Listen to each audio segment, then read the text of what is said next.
All right, lads and lasses, and good day, mates. Welcome to the Toon on the podcast. Newcastle 3, Wolves, big fat 0. Shove that up your pipe, you brummies, and bugger off back to Birmingham. It's the Mags rolling on, doing some amazing results this season. Got Dimi joining me today in freezing cold Melbourne, probably. Mate, it's been nearly 40 degrees up here in the southeast southeast end of Queensland, mate. It was probably, 3.9 degrees down there with where you are with the Penguins. How you going? I'm good, mate. It was 22 degrees today. Beautiful weather at the sporting capital of the Don't world, you start. Don't you and start. food capital of the world as well. But no, it was a beautiful day down here. Yeah, 40 degrees. That's no good. But look, you can't complain down here. We've got Aussie Open at the moment. We've got a lot of things going on, so it's all happening down in Melbourne, mate. Yeah. Christ, you sound like Bobby, mate. You got Bobby's fist right up your arse right now, have you? Kind of controlling your mouth. Let's be honest, Brisbane's where it's at, and everyone knows it. Anyway, look, it might be a bit chilly down in Melbourne, but it is sizzling hot in Newcastle, the way we are playing right now. Just before we get into that game, I just want to have a quick announcement for the Gold Coast Mags. They've asked us just to give a shout out because they have a new venue in Surfers Paradise, and it's at Finn McCool's. So if you want to join the boys at the Gold Coast Mags to watch some of the games, I believe they're going to be getting together for Bournemouth at the weekend. So have a look on the Aussie Mags website, or have a little search on Google, see if you can find their page, and arrange to meet them at Finn McCool's. Finn McCool's, what a name. Right, Dimi, mate, 3-0. You know, this football looks a lot easier than people sort of make out, don't they? I mean, you just rock up, you just score like 3 goals. You know, it's only your 9th win on the trot. Dead easy. We're flying up the league. Nobody can stop us. Obviously, not quite that easy, but bloody hell, we're doing pretty well, aren't we? It's ridiculous, to be honest. I mean, I remember having this conversation with Keegs a few months ago. We were thinking the December period was going to be crucial, and we may be able to get a couple of wins, or if we can get some results in some hard games, it might sort of kickstart our season. But little do we know we're going to go on a 9-game winning streak and score 20-odd goals and barely concede one. It's out of control. But to be honest, with Eddie, every season there's been some sort of run, not obviously to this level, but we do get on these sort of streaks. I remember the first year with Eddie, we got on a big winning streak. The second season was similar as well. We can get on a big winning streak. Obviously, this is unprecedented. We haven't gone on a 9-game streak under Eddie, or even as a club, really, for I don't know how many years. It's great to watch, really. I mean, it's a lot better watching football, knowing that. I mean, you don't go into the game knowing you're going to win, but most of these games by 60, 70 minutes, it's all over. We're just cruising for the last half an hour, which is wonderful. It's mad. I'm not quite used to it. I mean, we always do our little prediction thing, don't we? Before each of the games, we send out a little tweet and we'll have our predictions in. 9 times out of 10, I'm completely wrong and it's kind of like I suppose it's a bit of a superstition, really. I don't want to be overly positive about us winning, because I know fine well as soon as I start thinking we're going to win the next game, we'll get reamed up the jacksie and it'll be back to square one, and everyone will be like, "Oh, Eddie Howe out," and it'll be like, "Oh, come on, dudes, already." So I'm always like, okay, this game, Wolves, they've got their striker back, although he started on the bench. They're not a terrible team, despite where the position in the league is. They've got a new manager, so a bit of a bounce there. And I was thinking, I know we're pretty good at home, and they're pretty terrible away, but I'm going to say 2-2 just to be on the safe side, because it's like a little gypsy curse thing I've got going on here. If I don't say we're going to win 9 times out of 10, I'll be wrong, and we will. I can't remember what you said, actually, but it's taken some getting used to, this feeling of going into games and thinking, you know what, we're just mint. You know what I mean? We're at this point now where we've got such a good starting 11 that we'll give anyone in the league a really good game. Nobody right now wants to play against us. Nobody does, because we're just too strong, man. That midfield 3 is unbelievable. Best striker in the world. I'm going to comment to him very shortly. I might actually want to talk about him before I even talk about the game, because why not? Everyone else is. But you've got that mid 3, you've got the striker up front, you've got decent wingers, you've got pretty good defense. It's getting better now that Botman's back. 1 or 2 little areas that could be improved, maybe goalkeeper, right wing, everyone knows about, and maybe some backup in central defense. But and a bit of pace would be nice as well. But like that first 11, it's mint. We've turned this. I mean, not turned it around, but we have. If you look a lot across the starting 11, there's world-class players on each line, and probably not in my lifetime we've had world-class players on every line of the starting 11. We've had superstar players, maybe one or two in the starting 11, but I mean we've got Isak, who arguably is the most informed striker in the world. We've got Tonali and Bruno in the midfield, who are superstar players, and then we've got, I mean, maybe not as household a name, but we know how good Botman has been before his injury, and even someone like Lewis Hall, who's been arguably our player of the season, probably England's left back for the next 10 years. He's been superb. It's a pinch yourself sort of moment. I mean, gone are the days where we were, I mean, all due respect to these guys, but we're playing your Danny Simpsons and your Paul Dummetts, and even my mate Jamal Lascelles. I mean, he did a great job for a long time, but we seem to have gone past these sort of good, solid citizens to replace them with world-class players, and you can see what it's doing now to our results. It's just catapulted us. Yeah, it's a process. It was never going to happen straight away. Despite the fact that we got in the Champions League well ahead of schedule, really. But it's a process. You know, Eddie Howe is going to be one of the best coach and manager types in the league. He's improving these players. Players like Murphy, for example, who is suddenly looking like a pretty decent right winger, although I think he had somewhat of an off game today. Didn't set up Isak, so, you know, what the hell's that about? That's been his thing, hasn't it? You know, there's one or two that he hasn't managed to improve. We'll come on to him later. Miggy, although I haven't said that, Miggy's not really had much of an opportunity, but obviously he's been a trainer and everything else, and like I said, he just doesn't fancy him. And one or two others, but and also the thing about the player of the season, bloody hell, that could be a whole pod in itself. You mentioned Hall there, and I think he's been absolutely terrific. You can look at Dan Burn. I mean, he's been just a colossus in the middle. He's been absolutely fantastic. Isak's scoring all these goals. I mean, how do you not even pick him? Bruno's setting them up most of the time. Tonali, just an absolute unbelievable shield in the sixth role. I mean, it all seems to be coming together just exactly the right time. And as you say, we are kind of a bit of a streaky team. It was the same last season, same the season afterwards, season before, I suppose, in that we do have just those moments where everything all the stars seem to align just perfectly. And some of these other teams around us start to drop off little points here and there, and we start to pick them up. And it feels like that's doing that again. There's obviously a long way to go, and we can't get too comfortable about where we are or anything like that. Nothing's been achieved, but it feels bloody amazing. But look, I want to talk about Isak. We're actually supposed to be talking about the game here, but I just want to talk about Isak. I mean, as I said there before, every other bugger's talking about him. Every other bugger's talking about him like they've already signed him. Arsenal, obviously, chief amongst them. You've got Gary Pallister, I've just read, coming out trying to say, like, oh, here, Amrin, why don't you swap Rashford? You know, that player that you didn't want and he's been doing terrible. Why don't you swap him for Isak? You know, it sounds good because, you know, Man United could do with Isak. It's like, yeah, no shit, Gary. Like, every team could do with Isak right now because he's absolutely on fire. He cannot stop scoring. 2 more today and an assist. His numbers are mad. I've got them somewhere. So he's had the most consecutive goals now for the club with 8 in the EPL, I think that is. So the EPL record is 11. And only so he's the 4th. There's only 3 other players in the EPL that have scored more than 8 in a row. Can you name them? Do you know who they are? I think they said it on the commentary today. Jamie Vardy was one. That's one. Ruud van Nistelrooy. Twice for him. And I'm going to say...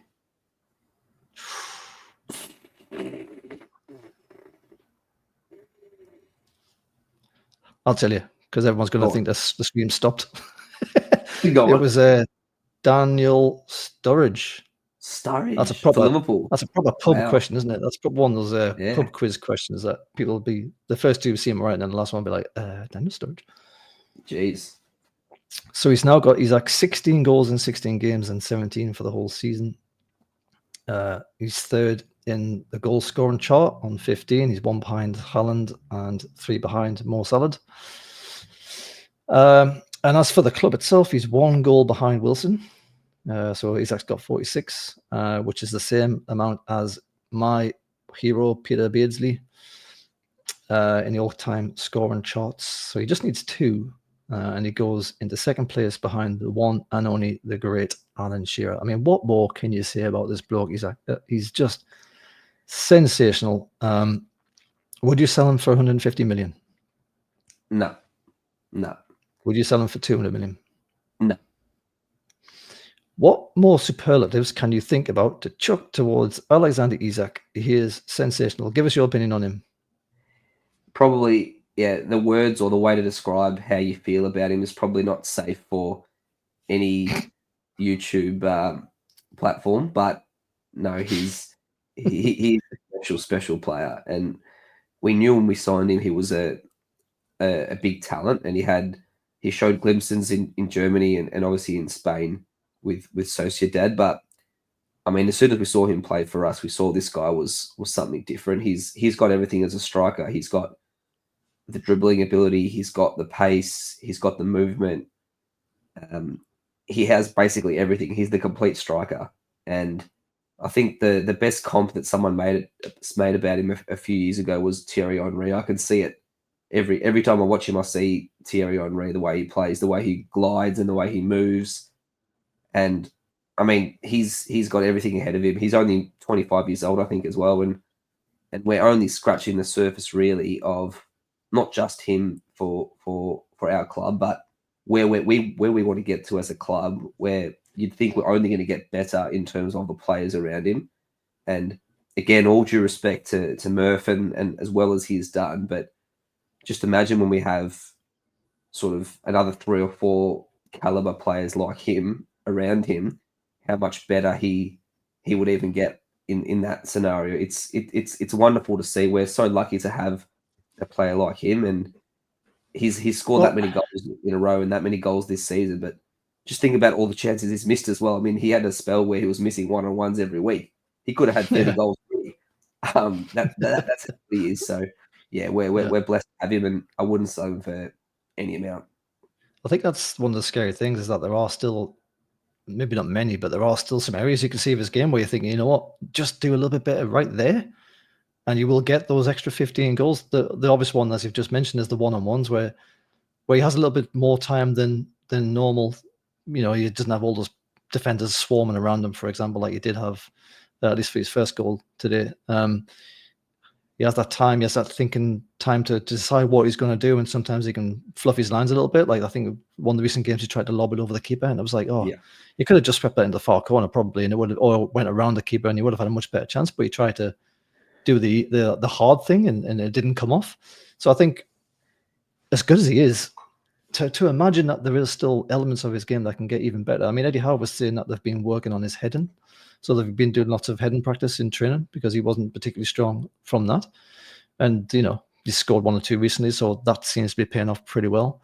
You always wonder how he feels playing in this team and how he feels about the stature of the club, and if that even matters to him. Is he looking for the likes of Barca? Well, maybe not them, they're a basket case, but maybe Real Madrid or someone. Is he looking for, you know, where do you think his mind is? Because when you speak to him, when they're getting talked to on the shows after the match, he's been interviewed, he's just like straight bat. Yeah, you know, it's all about the team. I don't really think about that. I'm just trying to score goals, and he's giving nothing away. But where do you think he is in his mind when he's playing for Newcastle? We think it's a big club. We don't have the same reach as a Man United or as a Liverpool or as a Real or a Barca. These are the top tier, traditional, if you like, elite teams. Where do you think his mind is when he's playing for Newcastle, doing well, but then there's that extra step that he could be taking? He could be in any of those teams I've just mentioned. He would make them all instantly better. Do you think he's thinking of those teams? Do you think he's thinking that will be my next move? I'm kind of here now, but, you know, I'm definitely not going to rule out moving to these other teams? Or do you think he's just in the moment doing the best he can for Newcastle and doesn't think too much beyond that? He seems a very well-grounded individual, and I think this is credit to the club for the type of players that we recruit. So Eddie Howe's very big on not recruiting dickheads and recruiting the right characters for the dressing room. Mm-hmm. And obviously we've seen Bruno, how good a character he is and what a great leader he is. But Isak as well, I mean, if you watch him during the game, if you watch him after the game in his interviews, he's not your typical striker. He's definitely not a me sort of player, or he doesn't come across like that. He's very happy when others have success. You can see when someone else scores a goal or when someone assists him. If Murph assists him for one of his tap-ins, he's straight to Murphy. He's not wheeling around like a pork chop like other players would. So he seems to be the sort of character that, not to say that he doesn't want to progress in terms of playing elite club football, but I think if we can keep the trajectory, that obviously not winning every game like we are at the moment, but if we keep the trajectory going as a club and we're playing European football year in, year out, I think he'd be well and truly happy to stay at our club. And I think there's this carrot that's dangling, I think, with all these great players for us, like your Brunos and your Isaks, that if they were the players to bring a trophy to Newcastle, they would be gods forever. And I think for a player to be revered for a lifetime is probably is a massive thing. And I think there's that carrot that they're all, I think, striving for, to be that first team or the first group to bring success to this club. And I think the conversation may change if we do win a trophy, or if we win a few trophies. The conversation may then change. He may say, "I've achieved what I wanted to achieve. I've brought the club success. Maybe now I can move to a different league or wherever." So I think as long as we're progressing and showing signs that we are a top 4, top 6 club year in, year out, I think he's going to be well and truly happy to stay. Yeah, I think that's a fair point. I think we've all kind of thought that European competition, particularly the Champions League, with that being the elite club. Yeah, I mean Champions League. Yeah. Champions League. Yeah, that's where that's where every player wants to be. I think probably that, and playing for the national squad if they get a call up. But I think, winning the league is a big one. Obviously, I think we're probably 1 or 2 or 3 or 4 players away from doing that at the moment. But things like the cups, League Cup, is a good start, and if we can get into the final, we'll have another hell of a chance to do that. But Europe, I think, is probably the real carrot. I mean, things like being a legend and all that. It was interesting. Isak was asked, how do you feel that you've got this new record of scoring the most goals in consecutives for Newcastle? And he was like, "Yeah, it's okay, but those are for when you retire and you look back. Right now, I'm just trying to score the goals." Now, he wasn't South African, but you get the idea. Is that a Swedish accent? Yeah, shut up your ass. So I don't know how much a player like Isak from Sweden is going to want to be like a Newcastle legend. I can imagine some of the other more Newcastle-based players. I mean, Longstaff obviously would no doubt be thinking about that every single day. Maybe even some of the supporters like Murphy and Hall and those types. But I don't know about Isak at this stage in his career. But it's just incredible that we've got him in our team. Now, you said before that we're just lucky to have him. We are lucky in the sense that were it not for the fact that Wilson got injured, we probably wouldn't even have Isak right now. Because I remember at the time that he was being scouted not just by us, but by, ironically, Arsenal. And if I'm not mistaken, Arsenal had sort of decided that they were just going to wait until the summer. And I think we were going to do the same thing as well. And then Wilson got crocked. And my memory is terrible, but in my mind, it was like a really fast process to get him in. Now we probably benefited from, we definitely benefited from the need to get a striker in because Wilson was knackered. We definitely benefited from having new owners with money to spend, so they had the will and the wherewithal, and they wanted to make a statement and all the rest of it. And so they were more than ready to pull the trigger. We were lucky in that regard as well. And with Arsenal deciding they were going to leave it till the summer, we went in there, even though he was having not a great season. It's what was his last team? Sorry, I think you mentioned it, didn't you? Real Sociedad. No, Real Sociedad. Right. Yeah, so he was having a bit of an indifference because he'd been hot the season before, I think, and then that season that we signed him, he was like kind of a bit indifferent. and we went and we kind of paid a lot of money as well, 63 million. Just boom, like that. There you go. There's the money. Give us your player kind of thing. So we were lucky in all those senses. It could have so easily been different. And now, of course, you've got the likes of Arsenal sort of looking at the feet, thinking, probably should have signed him in that time. What we had, probably shouldn't have been sitting our fingers up our arse, thinking that we've got all the time in the world to sign this guy. Whether they would have not or not, who knows? But the fact that we did is testament to all the guys involved in making that decision happen. And thank you to Wilson for getting injured, because if it wasn't for that, we wouldn't have got him in the first place. So, yeah, look, let's move on from Isak. We'll mention him again a few more times, because we probably should mention the actual game that we watched this morning as well. I'll just go through the team. So for Newcastle, it was Dubravka, Hall, Byrne, Botman, Tino, Joelinton, Tonali, Bruno, Gordon, Isak, and Jacob Murphy. Shaw was out with an illness, but I think the club released a team sheet that had Shaw on it, and then like a few minutes later, they're like, "Oh shit, that's the wrong one." So send out another sheet with Shaw not on it. So for a time there, people were like going, "Well, is he playing?" No, I don't know. Yeah, but he was injured. Sorry, he was out with an illness, which is a bit unfortunate because he was due to be back. Wolves had the returning Jose Sa in goal. I believe it was a Premier League debut for Agbadu in defence, and then Bueno, Doherty, Ait, Nori, oh god, these names, Gomez, Andre, Rodrigo Gomez, Chan, and Gonzalo Guede, and Lawson. God, don't ask me to do that again. And Kuna, the guy who is banging most of their goals in, he started on the bench because I don't think he was 100% fit to play the whole of the game. I think that's what their new manager, Vitor Pereira, said. Not many surprises in that first starting 11. I think we've already touched on this, but you reckon that's our strongest 11 right now? I'd probably have Shah in, to be honest. I think the Botman is a wonderful player, but you can't drop Byrne the way he's playing. So I think Botman would be the unlucky one. Shah would come back to play that right-sided centre back, so we've got a bit more balance at the back and probably a bit more pace. Byrne and Botman together is not the quickest, and obviously Tonali covers and as are the fullbacks, but you probably want someone, not that Share's rapid, but you want someone with a bit more pace coming out, helping that defence, especially as well as Byrne's playing. It'd be very harsh to drop him for Botman.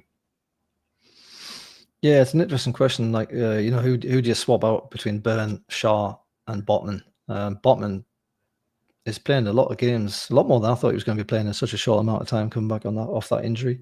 He's done very well, in fairness. A little bit sort of shaky in his first game, but he grew into that one, and he's been pretty good since. Tonali. I'll tell you what, we're going to just talk about all the players individually at this rate. Let's so for Wolves, they had Saar returning. He made a few good saves in this game. Agbadu, the new defender, I thought he did all right in this game. And then I was looking through the Wolves forum, and they were like, "Oh my god, he was at fault for like all 3 goals, kind of thing." And he was too deep on one of them, and he was leaving men. But when I was watching with my actual eyeballs, I was like, "Yeah, this guy looks like he's got something about him." Like, he's not young by any stretch. He's kind of a seasoned pro, so maybe he could have done some things better, but like his bloody debut with a new manager in a new team, I thought he did pretty well. I tell you who didn't get much of a cut of the what's that phrase? Cut of the fabric? That's not right. Cut of the cloth. Jib. Cut the cloth was Chan. He was getting roundly crucified in their forums. He tends to score against us, doesn't he?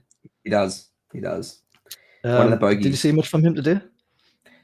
No, he was poor. He's a lot better than that, especially what we've seen against us, and I've seen a bit of him for his national team as well when Australia play in that conference. So he is a lot better player than that.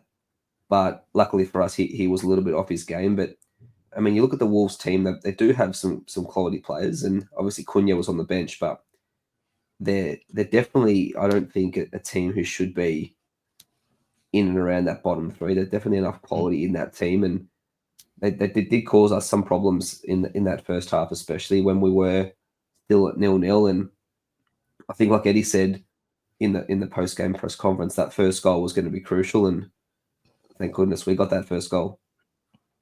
We did, yeah. And just also allowed that Lamina was out of this Wolves team because apparently he wants to leave. He's already been into the manager's office and said, "Who?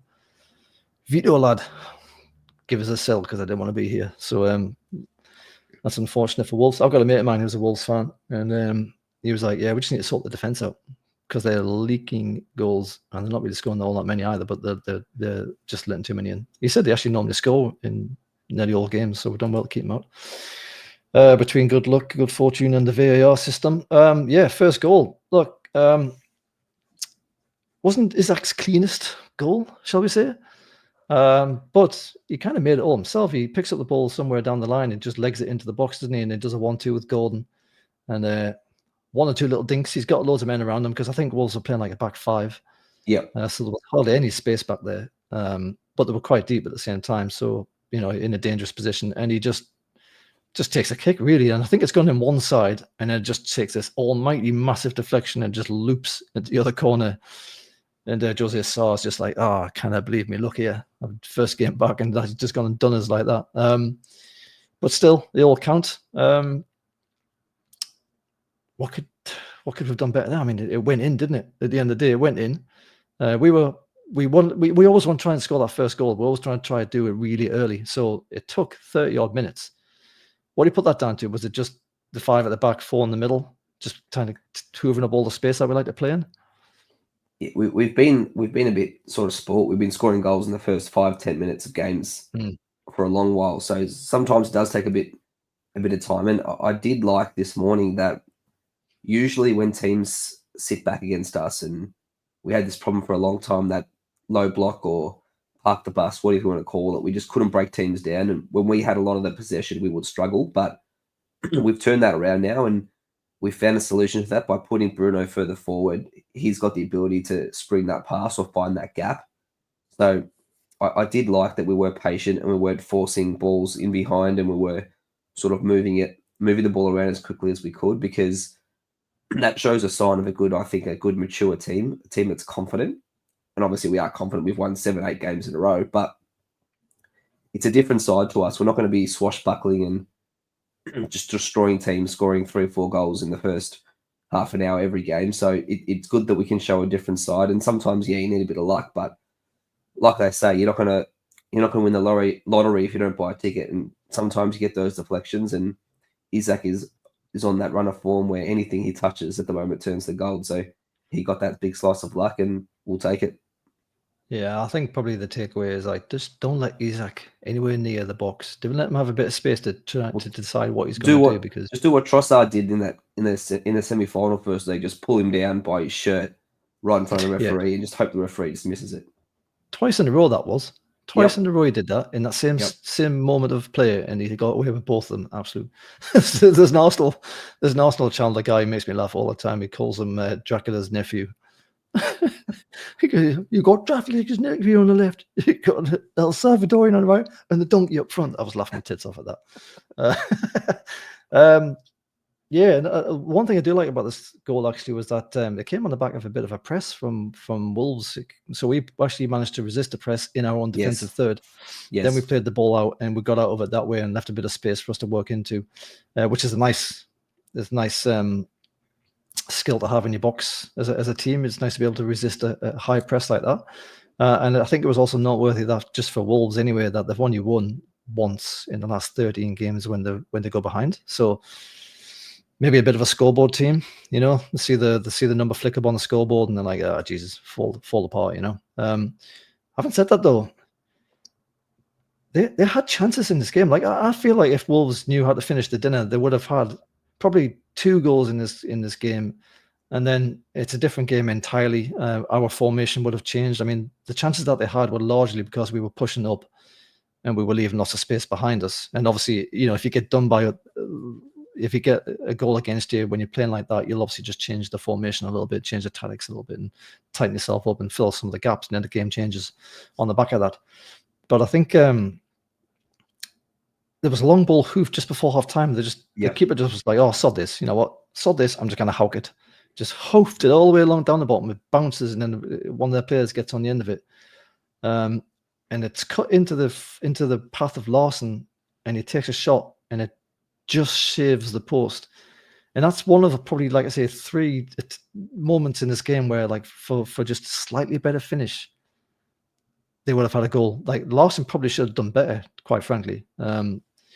He had time, he had space, and he just had to take his shot and get it on target. And I think he would have troubled Dubravka. But I think it was one of those games, like where the luck was mostly on our side. Just felt like that, whenever they got into a really promising position, they just stuffed it. When we got in a really promising position, we're getting, looping deflections off people's balls going into the far corner, and we're getting goals. It just felt like one of those kind of games where, and even when they looked like they had scored towards the end of the game, VAR was like, nah, that definitely touched the hand first. And then it's like, okay, look, maybe it did. I'm getting ahead of myself here. Maybe it did touch a hand, but have you seen what Tonali's doing with that guy? He's basically grappling him to the ground. He's got his arm around him. He's like, the guy's hand is pinned in place. He can't even move the bloody thing if he wanted to, and the ball bounces off it from the corner. And it's like, all right, well, we got a bit lucky there. Then there's Isak to the goal where it looks like he's just a little bit offside, and then they draw a green line to say he's onside, but that green line cuts off half of his front toe. So it's like, all right, well, we've got away with another bit of luck there. It was just one of those games. I don't know about you, but it just felt like all these kind of decisions were going our way, and they were just, they were not helping Wolves whatsoever. Anyway, we're getting to halftime, 1-0. That's a bit of a ramble, wasn't it? I think Joe Linton had a bit of a chance to score just before the very end of halftime, didn't he? Just absolutely ballooned it. I tell you what, Tonali set him up well. He did. He fucking kicked that ball. Did you see? It looked like they took out like 3 rows of spectators behind the goal. Like there was cups and shit going flying. Everything was like bloody ambulances turned up and stretchers pulled out and helicopters buzzing overhead. The absolute rocket on that one. Anyways, halftime, 1-0. Kuna comes on for the second half. Did you think that he was going to turn the game around for Wolves at any point in the second half there?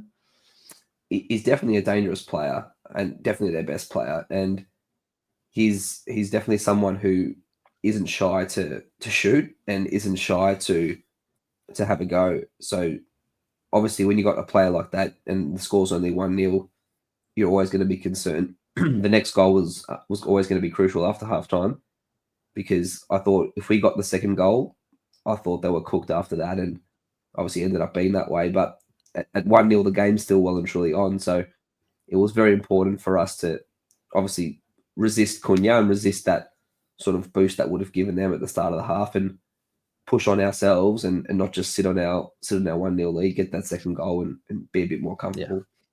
You've always got to get the second. I think I've said this in another pod, but like even at 2-0, you're thinking, oh God, 2-0's it. 1-0's a dangerous scoreline. 2-0's a dangerous scoreline. You need at least 3, and then you can start to sort of relax a little bit. It's like, I don't know. Maybe that's just me in Newcastle. I don't know. But anyway, look, we did get the second goal. Kuna had a chance before that, actually, by the way. As soon as he came on second half, he was like, bang, take a shot towards goal. I think probably Isak could have cut that out long before Sarr did that clearance. But anyway, goal number 2, Isak again. And I tell you what, that ball from Bruno, oh my God, that ball from Bruno finds Isak just standing right in 6-yard area in front of goal, knee bugger anywhere near him. Isak, the world's best striker by some people's opinions. And if that's not your opinion, you can't argue he's on fire. We've already discussed it. What are you doing, Wolves, leaving them in the amount of space like that? They probably thought there's no way anybody's getting a ball to them. We've got these channels all blocked off. And Bruno's like, nah. So he does that little head down forward foot thing that he did, which was absolutely incredible, straight to Isak's foot. And then Isak gives the keeper the eyes, sends him the wrong way, and just lofts it into the other side of the goal. Beautiful goal, Dimi. That should be on Pornhub, shouldn't it? That was just something else. How easy did it look? I mean, the vision for Bruno. I mean, it's easy for us to see it on TV. The gap that Isak saw, exactly right. But live, when there's 3 or 4 players around him, to pick that pass that Bruno did that's world class, and that's what we were talking about before. He is a world class player, and that move that we've made, Bruno, to sort of push further forward to play those passes, has been a master stroke, because no one else in our team can do that what Bruno did. No one else in our team can hit that pass except him. And Isak, I mean, he's in that sort of form. He just knows how to find space where there looks like there is none, and then the audacity to give the keeper the eyes from that close and just quickly just put it the other side. Initially, I thought it was the flag was up because he sort of did it nonchalantly. I'm thinking, oh, this looked a bit easy, but it wasn't. He's just taking the piss. He's just, when he doesn't think, when he just does instinctive stuff on the football pitch, he is unplayable. And that's one of those moments where he just didn't think. He goes, I'm going to do this. And but before Jose Sarr knew what was going on, he was going one way and the ball went the other way. Yeah, even Eddie Howe, he was trying to point out in his post-match presser, he was saying, I know that looked easy, but that was not an easy goal from Isak. He's just that good right now that, to have the wherewithal to, like, he did it like a penalty, didn't he? He's like, right, I'm going to kick it over there. Honestly, keeper, you dive over there because that's definitely where I'm going to kick it. Oh, no, I'm not. I'm going the other way. Saka. But he's doing that in the middle of the actual, open play. In a split second. Yeah. In a split second. Yeah. It's just instinct. It just takes over. The guy is just lethal. And, for Bruno, 9th assist of the season. I think Eddie also was saying that they're trying to get more goals out of Bruno this season. But you can't argue about his assists, can you? Absolutely not. And how valuable it is, because we were crying out for, and a lot of people were speaking that we don't have a number 10. We don't have a creative midfielder who can make those passes. And little did we know that Bruno can push further forward and do that role well and truly good enough to do that role. And I mean, it's fantastic, because I think the other thing it does with Bruno too, it sort of saves his legs.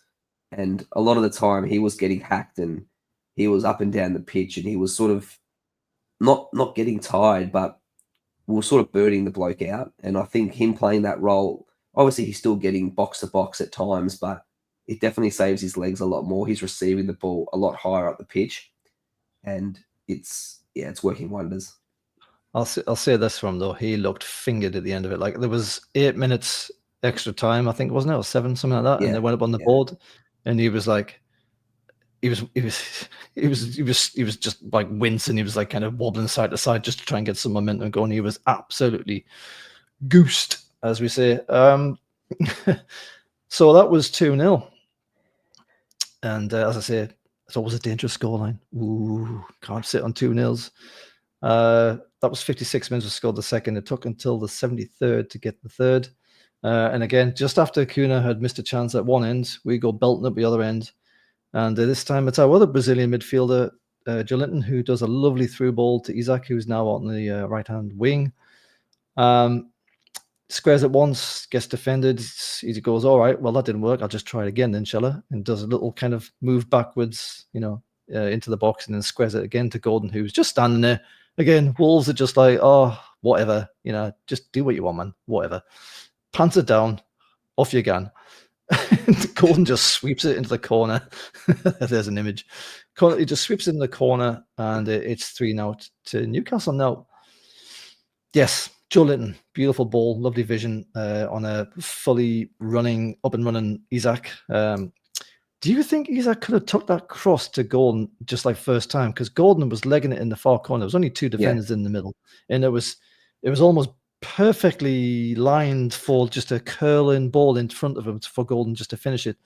Is that another area that Isak can maybe work on? I mean, he's not a winger, but like, if he's going to do things like that and have the freedom of the attacking third, can we sharpen it up a little bit and say, look, just have a look and just kick it first time, man?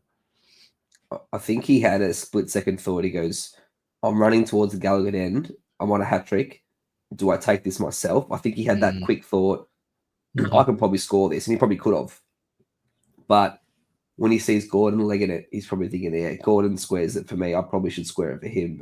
But by the time he's done that, it's too late, and the defender blocks it. Lucky enough, the bloke is good enough to keep his composure, and Gordon was obviously smart enough to make that angle for the pass. But yeah, Wolves were half asleep, but we'll take it. And once that third goal went in, yeah, it was all she wrote, party over. I mean, Wolves, as I said, my mate says the defense needs to get sorted out, and that's two examples. The last two goals where they just left really good players in too much space, and perhaps just were hoping that the ball wasn't going to be able to find them because they had lots of numbers, and it would just be very difficult. But And to be fair, normally with us, that'd probably be right as well. But on the day like today, everything was coming off for us. We had that luck, like I mentioned, and Isak was just on fire. And Gordon's doing pretty nicely this season. That's his 5th goal in 6 games. It's 4 in a row for him, and it's his 8th of the season. Where do you reckon he can get this season? How many? I think he got, what was it, about 10 or 12 or something last season. What do you reckon his numbers for this year? What can you get to?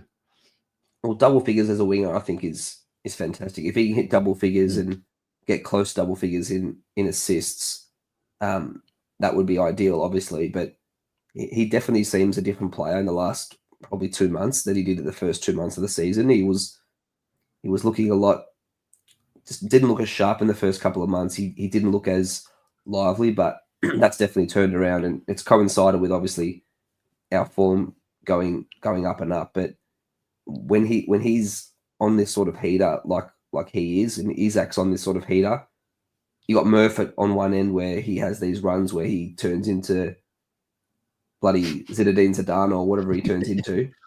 So it's again, it's lucky for us. We've got these world class players across the team. But yeah, if Gordon can get double figures, I think that'd be a great effort. Oh, I would not be complaining. But he's on 8, so like you're only talking about 2 more goals now, and There you go. I reckon his target might be something like 14. Meant to have 14 goals from a winger. Fantastic. I mean, he's got what was it, 17 games left of the season. He's got plenty of opportunity to get. Should get that. Another 6 goals. 6. Yeah. That would be an incredible return. That would be decent for a striker. Never mind a bloody winger. So I mean, and he's missed the pen this season too. Could have another one. Yeah, and he's not more Salah. So like the most complete winger you can think of, but he's still doing exceptionally well. And everyone thought we were mugs for signing him. Look at you now, dipshits! Look at him go. Could have been in your team, but he's not. He's in ours. Lucky. Now, the other thing I should mention about this goal is that we got VAR involved, and I only mentioned this, and it took like 2 bloody minutes to work out whether or not Isak was going to be offside when Joe passed the ball through. I'll be honest, on the screen, I was like, that looks offside to me. You know, when you're looking at the shadows and things, I was like, yeah, that looks offside. That's a bit of a shame. But the VR decided that it was actually onside.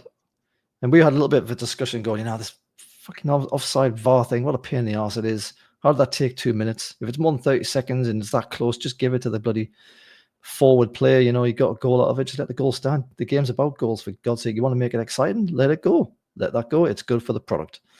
And then we'll start saying we need to get the automated offsides in sooner rather than later, even though they voted not for that, they didn't want to have it.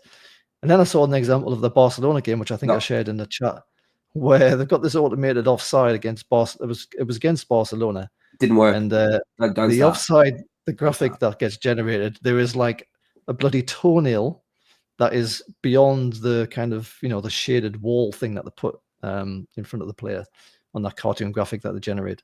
A toenail, it was like minuscule toenail, and they ruled it offside and the goal didn't stand. So like, you know what? If that's the alternative, that's just shit, but from a different version of shit, basically, for the offside.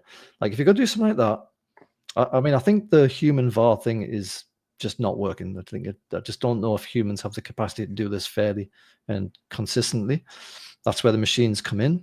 But if you're going to do offsides and things like that with machines, you've got to have a bit of threshold where you just go, look, an inch or two, whatever. It doesn't make much difference. If it's an inch or two, the system will just go, all right, his toenail was beyond the line, but it's an inch or two within it. Therefore, we're going to allow it. That's it. But you're shaking your head. So you don't actually want automated offside at all? Or do you want some kind of hybrid thing? No, I was just referencing that Barca because I do. Yeah. I do like Barca. The other issue with one of those goals that they disallowed is they got the wrong shoe in one of the pitches. They used the wrong place because the both feet were sort of identical in the identical spot, but they had the wrong shoe and the wrong foot determining the offside, and it was a complete farce. So imagine not having a goal given because you had the wrong shoe on the picture. Oh my god! No, not to semi-automated offside. No, if it's close like that, and a toenail's offside, who gives a shit? Or a toe, it's a goal. Play on. Yeah, absolute nonsense. Well, look, it was given for us, so that was fine. So it was 3-0. Still time for Wolves to have a few more chances. Again, if they knew how to finish the dinner, they would have got something out of this game. They did have that one where it looked like it had gone in, but it was off the arm, even though he was basically being wrestled to the ground by Tonali. Home advantage, let's call that. But it finishes 3-0 after 8 minutes of extra bloody time, when everyone's like, just look, lads, the game's finished. However, man, just blow your whistle. We don't need 9 more minutes of this nonsense or 8 minutes of this nonsense. We see it out 3-0 anyway. 9 wins in all competitions in a row, I think that is. 6 in a row in the league. And somehow got away with a clean sheet that game as well, because honestly, any other team probably would have scored there, at least one. That's the first league double, get this, over Wolves since 1905-06 season. The 1905-06 season, when football had barely been invented. That's the last time we did a double over Wolves. So when you take into account all the stuff we've said about Isak, the fact that Wolves couldn't finish a single shot on goal, we got a clean sheet. As I say, we've got all these records tumbling around us. That's not been a bad day's work, Dimi. And we're up into 4th. Up the bloody 4th. Mate, 3-0 win, clean sheet. Definitely not a bad day's work. And yes, we may not have deserved a 3-goal margin, but we take it. And yeah, we're up to 4th and we are climbing the table at a rapid rate. 4th bloody place. It's incredible, man. You know, just in December, we were like, oh, fucking relegation. Oh, is this where our new level is? In middle of the table? Shit.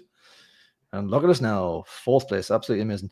I do want to just mention as well, before we continue with this, that how good was Tonali? Like, if you're going to, I should put it this way. Who would your man in the match be? It would obviously be Isak. But how good was Tonali? He's a superstar. He's world class. I mean, there's no other way to put it. He's a world class player. He's playing in our team. People at the start of the season were saying he doesn't fit in our team. He can't play with Bruno. Longstaff should be playing ahead of him. I think those people have started to dissipate, and we're seeing the sheer quality of this bloke. And yeah, he's a pleasure to watch. He covers the ground beautifully. He moves the ball one touch. He's a joy to watch, and yeah, he's amazing. He just doesn't stop. His engine was ridiculous. Like, it was in the 93rd or 4th minute, and I was thinking these lads are just knackered. And here's Tonali running down the wing on the right hand side, creates a chance, right? It gets blocked. The Wolves player looks like he's going to pick it up on the wing, just in front of Tonali now. He's going to leg it towards our goal. Tonali spins around, chases him back down, wins the ball back. This is in like 93rd, 94th minute, man. It was absolutely mental. He was everywhere. He was, and you say that about people think he's not going to fit in this team, but it was more like the system. And obviously, it was a valid concern, really. Like, how are you going to play Bruno and Tonali in the way we are in this moment? But with that formation change, with him being the 6 and Bruno being the 8, and Joe Linton doing whatever the hell Joe Linton does, just destroying people in the middle area somewhere. It's just really, really worked out for us. And then you've got the 2 wingers who are bombing on, and you've got the world-class striker up front who's banging everything in for fun. But that formation change has been an absolute key. But I just think the way he approaches the game, Tonali, he's got such an engine on him. He's non-stop running. Doesn't complain too much. He does have a little dive in him. I don't mind that too much. Little dive, not didn't take the piss, but like not too much. I desperately want him to score a goal. I think he came close in this one. He took a shot and it got deflected, and he was like, "Oh, nearly got me goal there. Nearly got me goal." It'd be nice to see him get a goal. Him and Hull. I think Hull's desperate to get another goal for this team. But yes, man of the match, Isak. Though, do we agree on that one? Yeah, has to be. No, 2 goals has to be. I was gonna say, didn't know I was going to pick there. All right, so stats wise, we had 60.7% possession to their 39.3, 17 shots to their 13, 5 on target to their 7, which is interesting. The XG, if you believe in that nonsense, I know you do, 1.93 to Newcastle to their 1.45, which I think that's fair enough. They had some really good chances, they just couldn't finish them, and they were actually opening us up pretty well towards the end of this game. That was largely due to the fact that we were just kind of expansive by this point. We were already 3-0 up. We were fine. Newcastle up into 4th, and Dimi, I was going to share the screen here, but I'm not going to bother. Newcastle in 4th, 38 points. Forest in 3rd on 41 points. The Arse in second on 43. Old Ange, mate, took another kick in the North London derby. Not long for him, I don't think. The bells are ringing, and Liverpool on top on 47. Now Chelsea's right behind us on 37 points, so they're just 1 point behind us. Man City on 35, and then Villa on 35, with a -1 goal difference somehow. And then our next opponents, Bournemouth, doing exceptionally well in 8th place on 34 points. So going bloody well for Newcastle, you have to say, at this moment in time. And long may that continue. Yeah, we'll probably do a preview for the Bournemouth game later in the... Actually, no, we can't, can we? Because it's going to be on... It's going to be this weekend, man. It's going to be this weekend. It's going to be this weekend. These games are coming in thick and fast. That's too fast. That's 2 days away. It's madness, mate. Absolute madness. I don't even know what to say about Bournemouth. They are playing very well. You don't really know what they're going to get from them. Semenyo's doing very well. They're a bogey team for us. They're our bogey team. We're at home, aren't we, for this one? I think we are. We are. Yeah, so we do have the home advantage, but we'll have to be on our tippy toes for that one. And with any luck, Isak can bag another goal and set some more records. That'll do for the review. I think I just want to touch a little bit on transfer news just to wrap this up. Dimi, Dubravka, apparently talks are still ongoing over giving him a new contract. I personally think that's the right decision for right now. In the summer, we probably should be looking for a new keeper, whether that's to replace Dubravka or to be playing alongside him or whatever. I don't know. I assume Pope will still be here. Why wouldn't I think that? And your countryman, well, you're an Aussie, but your kind of countryman, your what do you call it? Paternal country, motherland. Bloke. What's his name again? Vlachodimos. Bloody pita bread. What's his name? Vlachodimos. And Pliers. That's right. Yes. God knows what's going on with him. But I haven't heard anything more about this Dubravka thing. So I believe the conversations are still ongoing. He's still here, even though he waved goodbye to everybody. So he's still here. I assume that's going to be ticking along until it's resolved one way or another. Lloyd Kelly, he has been talked up by the Fenerbahce owner, saying that, oh yeah, we're in talks to get this guy, and if we can agree on a price, we'll transfer him. And apparently Mourinho wants him in for his Premier League experience and all this kind of stuff. And then Craig Hope, just before we came on, had a little tweet out saying that they had bid £6 million for Lloyd Kelly, which we obviously rejected out of hand. And now they're not expecting that to go any further. So that was a lot of huff and puff of absolutely nothing, wasn't it? £6 million. I know we didn't pay anything for him. I know he's a free, but like £6 million. However, man, what you buying for £6 million these days? Nothing. Absolutely nothing. Shifty Coochie will get you $6 million. Yeah. So Kelly will be staying with us, and frankly, I think we need the cover in the middle anyway of the defense. But the one that looks like it's going to happen again, Craig Hope was saying that this is Miggy. Now he's going to looks like he's going to go back to Atalanta, even though there's all this talk about Charlotte FC. But it looks like he's going to go back to where he came from whence he came to Atlanta. For either £10 million or $10 million, depending on which source you read. So if it's dollars, it'll probably be more like £8 million. And Hope is saying that the club are going to accept that bid and should be concluded in the next few days, apparently. So this could be taken over very quickly. And Miggy will be heading back to the USA, to the MLS. Just to wrap this up, how will you look back on Miggy's time here in Newcastle? Very fondly, to be honest. He was our record signing at a point. People forget that. He signed that under Rafa. 21 mil or something? Yeah, he signed under Rafa when we weren't signing any players, and it was a big deal that we did sign him. And obviously he took a little bit of time to get his first goal, but he obviously didn't set the world on fire before Eddie came in, but he was a key part of Eddie's team. And people will forget that season that he had under Eddie, the second season where we finished in the top 4. He was a key part of that season. He had that run, I think, in September, or I'm not sure if it was September or October. Yeah, he scored about 6 or 7 goals in a row.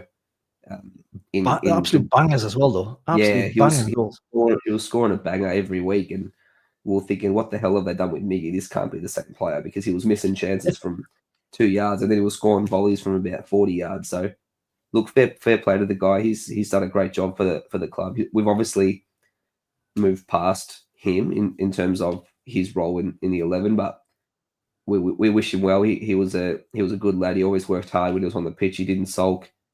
He wasn't a shit bloke in the dressing room. So yeah, nothing bad to say about Miggy. Good luck to him in MLS. And you think 8 million quid, if it is that, is good business for the club?